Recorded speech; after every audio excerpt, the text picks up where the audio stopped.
Pour répondre avec votre question, permettez-moi d'adresser très vives et différentes félicitations à nos plus hautes autorités, à commencer par le chef de l'État, pour avoir autorisé la tenue à Lomé de cette conférence internationale parlementaire sur le terrorisme. Je voudrais associer ces remerciements aussi à notre présidente de l'Assemblée nationale qui manage avec brio l'organisation de cette rencontre qui honore énormément le Togo. Maintenant, s'agissant de votre question, eh bien, le terrorisme aujourd'hui n'est plus un leurre, c'est une réalité vivante dans notre sous-région, je dirais même dans notre pays, quand on sait ce qui se passe dans le Grand Nord. Donc, c'est une occasion pour nous, députés à l'Assemblée nationale, d'être renforcés dans nos capacités d'intervention sur le terrain en vue de la sensibilisation de la population en général, mais surtout de la frange jeune, puisque aujourd'hui ça tourne autour de la jeunesse, leur engagement pour la défense, n'est-ce pas, de notre patrie, pour la préservation de la paix.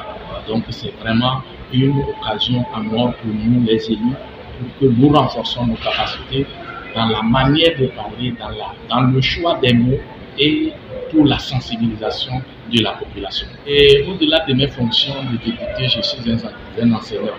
Et pour moi, rien ne vaut l'éducation.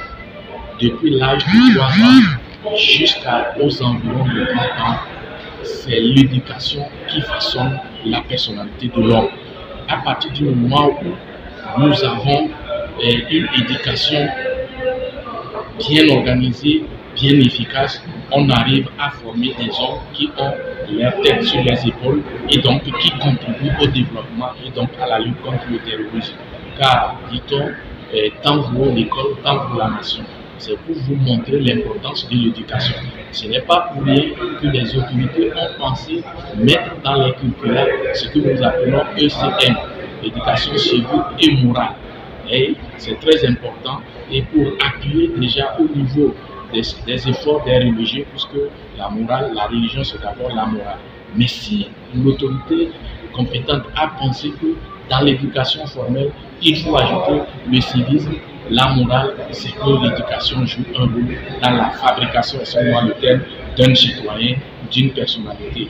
Et comme les jeunes sont les relèves de demain, il faut qu'on forme des gens